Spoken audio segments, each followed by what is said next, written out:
Друзья, всем привет, с вами канал Китайфак, и сегодня на обзоре у нас два бюджетных, но в то же время обновленных лазерных уровня Моски АК-457. Пришли вот в такой упаковке, пришли довольно быстро, в районе 13 дней. Я ее уже вскрыл. Да, друзья, хочу спросить у вас, ответьте в комментариях, нужно ли показывать непосредственно саму упаковку и ее распаковку. Если в принципе эта информация не нужна, то я ее буду пропускать и сразу начинать с приборов. Так, ну давайте посмотрим поближе.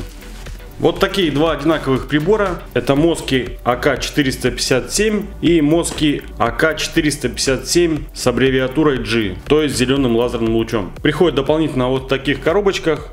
Из кратких инструкций можно выяснить размер нивелира, погрешность 0,5 мм на метр, то есть 5 мм на 10 метров. Но вообще лазерные уровни серии АК позиционируются как бюджетные и больше как бытовые уровни, нежели профессиональные, для какой-то домашней отделки, небольших помещений. Далее можно выяснить вес 323 грамма без батареек. Да, что примечательно, здесь очень интересная развертка лучей, далее мы ее посмотрим. Благодаря дополнительным окнам сверху прибора достигается очень хорошая развертка вертикальной плоскости, и дополнительно появляется перекрестие на потолке вместе с точкой отвеса вниз, и развертка горизонтальной плоскости больше 90 градусов.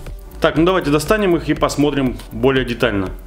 Вот таким образом выглядят эти уровни, они абсолютно идентичны, только это с красным лучом, это с зеленым лучом. Комплектация самая простая, небольшой чехольчик, сумочка для переноски, также которая крепится на ремень, и очень краткая инструкция. Начнем с сумочки. Сумочка шита очень аккуратненько, ничего лишнего, нигде ничто не торчит. Сумка очень простая. Ну и сам уровень. Сделан он из простого пластика, это не АБС пластик. Сделано в принципе неплохо для бюджетного уровня, но пластик, на мой взгляд, не очень крепкий. Батарейный отсек закрывается вот на такую крышку пластиковую, на 3 батарейки. Поворотное основание, крутится нивелир очень легко. На триггере есть ножки, которые откручиваются, ими же можно регулировать пузырьковый уровень для предварительной установки. Внизу прибора резьба 5/8 дюйма для крепления на штатив либо штангу. Также в поворотном триггере одна ножка сделана в виде крепления, ну как в принципе и на предыдущей версии, которую можно закрепить на саморез. Вполне удобное решение. Все отличие от предыдущей версии — это видоизменение корпуса, он выглядит немножко по-другому. Апертура сверху осталась такой же, и появилась дополнительная кнопка для переключения плоскостей по отдельности. И также появилась, что немаловажно, функция работы с заблокированным компенсатором. На предыдущей версии такой возможности не было. Остался также один излучатель на обе плоскости, что спереди, что сверху. Зеленый уровень абсолютно идентичный, все выполнено в том же стиле, то есть никаких отличий нету. Единственное отличие в цвете лазера. Да, по цене приборов с красным лучом стоит 2300, с зеленым лучом стоит 4150. Ссылки, как всегда, оставлю под видео на проверенного продавца. Да, друзья, также обновились более младшие модели. Это без верхнего окошка АК-437 и АК-437G. У них также немного видоизменился корпус. Зеленый луч стоит в районе 2400 рублей, с красным лучом стоит в районе 1500 рублей. Ссылки на них также оставлю под описанием. Так, ну сейчас предлагаю вставить батарейки в оба нивелира и посмотреть, как они работают, и сравнить толщину луча на различных расстояниях. Так, друзья, вот я вставил батарейки. Значит, при первом включении тумблера загорается просто крест перед прибором, и кнопкой сверху переключается отдельно. То есть крест спереди выключается, и появляется крест на потолке. Вот сейчас в комнате очень светло, и сразу видно преимущество зеленого луча. Он виден намного лучше. То есть крест на потолке, где на перекрестии также светится яркая точка. И при следующем нажатии загорается как крест спереди, так крест на потолке. И благодаря чему вертикальная линия получается с очень большой разверткой. Сейчас я вам покажу, как это выглядит в ограниченном пространстве, и вы сами в этом убедитесь. Да, помимо этого, дополнительно включается снизу точка отвеса вниз. Что на зеленом уровне, что на красном, цвет точки также красный. По поводу компенсатора. При толчке или включении прибора компенсатор устанавливается где-то в районе максимум 5 секунд. Ну, что для бытового уровня, в принципе, вполне неплохой результат. Диапазон работы компенсатора во все стороны составляет 3 градуса. То есть при превышении этого наклона уровень начнет вот так вот мерзко пищать, требуя, чтобы вы его поправили. При блокировке тумблера маятник, в принципе, неплохо блокируется.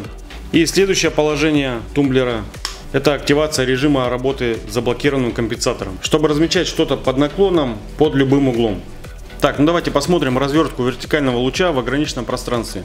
Так, друзья, вот наши два уровня стоят в ограниченном пространстве. И как вы видите, они дают практически плоскость 360 градусов. То есть вот линия идет по стене, по потолку, сзади прибора и совсем чуть-чуть не достает до прибора. Если отодвинуть вплотную к стене, картина будет примерно такая же. Только единственное, на стене повыше. На фотоаппарате, наверное, не особо будет видно. Но линия заметно хуже, хотя ее разглядеть можно. То есть, как вы видите, вторая апертура сверху дает очень неплохое преимущество по сравнению с нивелирами того же класса и за ту же стоимость. Так, ну давайте теперь проверим толщину линии на разных расстояниях. Так, друзья, предлагаю начать с 1 метра. Линии, в принципе, очень тонкие, чуть побольше миллиметра. Лично, как мне кажется, что у зеленой линии границы намного четче, чем у красной. Красная линия, мне кажется, более размытая и имеет не такие четкие границы. Так, ну давайте посмотрим теперь на 5 метрах. Так, друзья, на 5 метрах ситуация такая. Сейчас очень много солнца в комнате, поэтому красный луч виден очень плохо. Но по толщине он, кстати, очень тоже тонкий, как и зеленый. Чуть больше миллиметра. И давайте посмотрим на 15 метрах. Там уже солнечного света нету, и, возможно, красный луч будет виден лучше. Так, друзья, и на 15 метрах ситуация уже такая. Красный луч расплывается намного больше, чем зеленый. Зеленый виден намного лучше, и его толщина в районе 4 мм. Толщина красного луча в районе 7 мм. В общем, для дальних расстояний лучше, конечно, подходит зеленый луч. Он более четкий и яркий. В общем, друзья, по всем показателям, по всем тестам уровень 450G Green на голову выше, чем простой 457 с красным лучом. Луч у него ярче, четче и виден намного лучше. Если говорить в общем о функционале, то за эти деньги на самом деле весьма неплохой функционал. То есть получается есть полноценный отвес, точка вверх-вниз, вертикаль с разверткой практически 360 градусов даже в ограниченном пространстве, дополнительный крест на потолке, плюс появился режим работы с заблокированным компенсатором. И опять же можно переключать кресты по отдельности. Да, и очень немаловажно, горизонт хоть и имеет небольшую развертку, чуть более 90 градусов, но поворотный лимб этот недостаток сразу же просто сводит на нет. В следующем видео обязательно проверим оба экземпляра на точность. Друзья, на этом все. Подписывайтесь на канал. Не забывайте ставить палец вверх, если видео было полезным. Также не забывайте нажимать на колокольчик, чтобы не пропускать новые видео. Всем добра. Пока-пока.